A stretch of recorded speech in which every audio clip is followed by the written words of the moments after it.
Right. So, about half, the vast majority of the scams that we identified, and what, it's important to say, when I say identified, this is with certainty. We're using smart contract scanning technology. We're using crypto-native risk monitoring and surveillance tools that literally, over time, we developed models that scan the actual code of those contracts and knows when there are pieces of code that should not be there unless someone is trying to scam people. Now, what does that code do?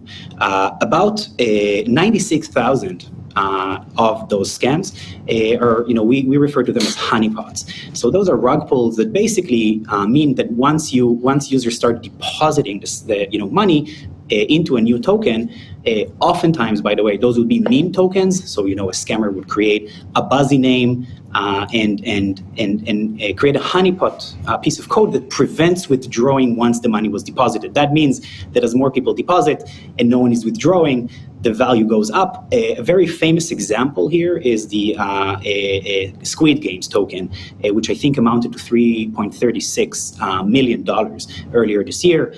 Other very common scams are hidden mints, around 41,000. That essentially means that there's a piece of code that allows minting new tokens in order to mess with the market and ultimately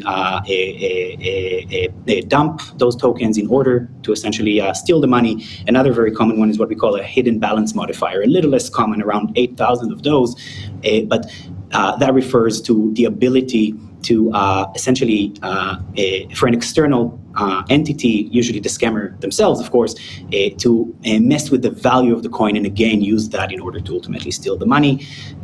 So again, there's a wide range of it, and it's becoming more and more sophisticated, but we also believe that this is an opportunity to really start tackling this challenge.